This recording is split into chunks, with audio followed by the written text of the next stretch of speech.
Very good afternoon दोस्तों।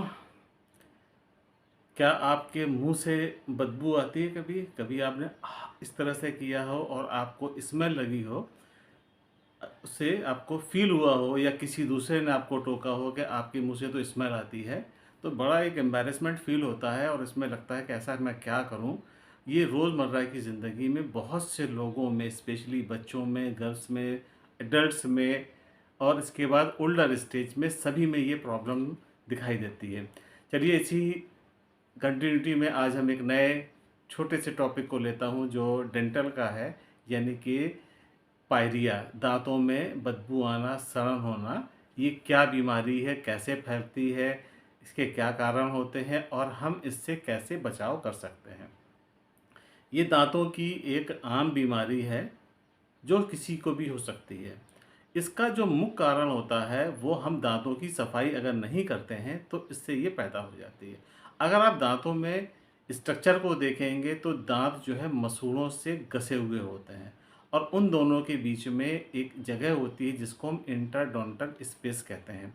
अगर इसके बीच में खाना खाने के बाद फूड पार्टिकल या कोई स्टिकी पार्टिकल आकर के जमा हो जाता है और अगर हम उसकी सफाई नहीं करते हैं, ये ओरल कैविटी ऐसी है यहाँ पे सबसे ज़्यादा हमारे पास बैक्टीरिया रहते हैं जो हार्मफुल भी हैं, यूज़फुल भी हैं।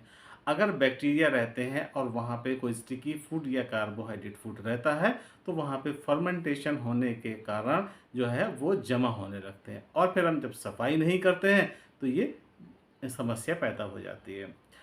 आगे जब ये समस्या बढ़ जाती है, दांतों व मसूड़ों को चारों तरफ से एक चूने जैसा पदार्थ जमा हो जाता है जिसको हम साधारण भाषा में टार्टर या कैलकुलस कहते हैं।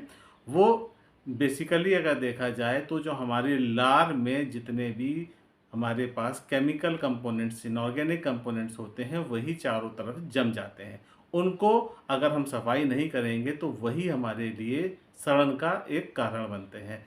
तो हम उसको बताते हैं क्या करेंगे। अगर ये आपने अनकंट्रोल कर दिया और इस पे ध्यान नहीं दिया तो ये जाकर के आगे जिंजीवाइटिस या एक इसका मसूड़ों का एक इन्फ्लेमेशन या सूजन बन जाती है जिसकी वजह से मसूड़े लाल हो जाते हैं, खून आने लगता है। हम अगर हाथों से ब्रश करते हैं तो भी आता है, अगर हम ब्रश से करते हैं तो आता है, या मंजन करते हैं, मिसवाक करते हैं, खून आता है। तो बहुत से लोग इसको क्या करते हैं, इसको छोड़ देते हैं, कहने लगे भाई तुम्हारे दांतों में पायरिया हो गया और इसके लिए ब्रश करना छोड़ दो, आप हाथ से या उंगली से करो तो उससे फ़ायदा हो, क्योंकि उंगली इंटरडोंटल स्पेसेस के जो पार्ट्स हैं उसको रिमूव नहीं कर पाती है। कारण क्या होता है? पहला है पुअर ओरल हाइजीन। अगर हम इसमें दांतों की ब्रशिंग नहीं करते हैं प्रॉपर वे में, अभी मैं आपको बताऊंगा कि प्रॉपर वे में ब्रशिंग कैसे करते हैं। अगर आपकी सफाई नहीं है दांतों की ब्रश के माध्यम से, या दो दांतों के बीच में अगर कोई चीज़ जम जाती है, अगर हम उसमें धागे से या डेंटल फ्लॉस से क्लियर नहीं करते हैं तो भी ये समस्या कैलकुलस की जमा होने की आ जाएगी। इसी में जो आगे बढ़ जाता है तो प्लाक और टाइटर बन जाता है। इसके बाद आता है स्मोकिंग करना या इसमें तंबाकू खाना। ये बड़ा कॉमन देखा जा रहा है आजकल। जो लोग आ रहे हैं उनमें आपको टोबैको स्ट्रेन्स आते हैं, या आपके स्मोकर जो होते हैं, जो चेन स्मोकिंग करते हैं, उसके आ जाते हैं, या खैनी, गुटखा, पान मसाला, सुपारी खाने वाले हैं वो आ जाते हैं। एक हमारे पूरी सोसाइटी में एक नया कल्चर ये है, पढ़े लिखे लोग जो इससे जुड़े हुए हैं, जिनके मसूड़ों से खून आता है, तो वो लोग सलाह दे देते हैं एक दूसरे को कि पान खाना शुरू कर दो, तुम्हारा ठीक हो जाएगा। पान में चूँकि कैल्शियम होता है, जो चूना लगाया जाता है वो भी इंटरडोंटल स्पेसेस में जमा हो जाता है, तो कुछ देर के लिए वो ब्लीडिंग को तो रोक सकता है, लेकिन आगे वो दांतों के जड़ों के एरिया को, मसूड़े को खाना चालू कर देता है, तो मसूड़े और खुलते चले जाते हैं, दांतों की जड़ें दिखने लगती हैं, जिससे दांतों में ठंडा गर्म पानी लगना आ जाता है।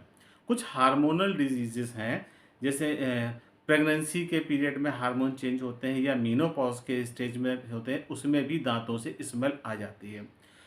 कुछ ऐसी बीमारियां हैं जैसे एचआईवी है, कैंसर है या डायबिटीज़ है, ऐसे लोगों के मुंह से भी बदबू आती है। विटामिन डी, विटामिन सी, जिसको हम एस्कॉर्बिक एसिड कहते हैं, अगर उसमें उसकी डेफिशिएंसी है तो ये भी प्रॉब्लम आ जाएगी। इसके लक्षण क्या है, कैसे पता लगेगा कि इनको पायरिया है या दांतों में सड़न आ रही है या इनकी जड़ें खुल गई या इनको जिंजीवाइटिस हो गया है?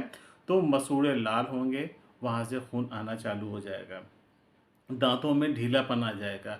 डर की वजह से, केवल डर की वजह से लोग दांतों की सफाई से दूर भागने लगते हैं। मसूड़े अपनी जड़ें छोड़ देते हैं, जिससे वो खोखलापन उसमें आने लगता है और 2 दांतों के बीच में गैप आ जाता है। मसूड़ों से अगर फिर ज़्यादा इन्फेक्शन हो जाता है तो मसूड़ों से इन्फेक्शनों के मवाद भी बनना चालू हो जाता है। अब हमें इसका ट्रीटमेंट क्या करना है? ट्रीटमेंट में हम आपको बताते हैं कि सबसे पहला तो ये है कि हमें ब्रशिंग करना है। अब ब्रशिंग करें कैसे और किस तरह का ब्रश लें? तो हमेशा जो है सॉफ्ट ब्रिसल्स, यानी कि इनके जो ब्रिसल्स होते हैं वो हमेशा सॉफ्ट वाले लो।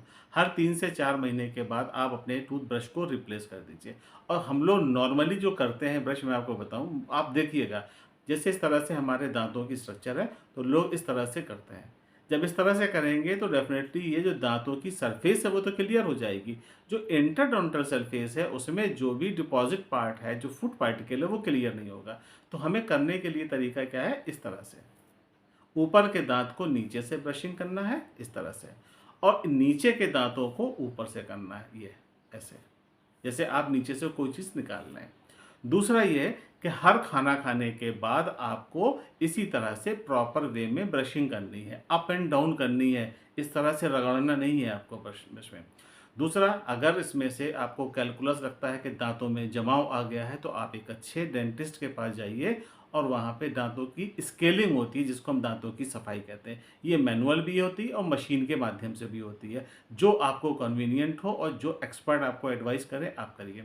दूसरी चीज़ ये कि आप हमेशा जब भी खाना खाएँ तो रात में सोने से पहले ब्रश ज़रूर करें। आपको हमारा ये टॉपिक कैसा लगा?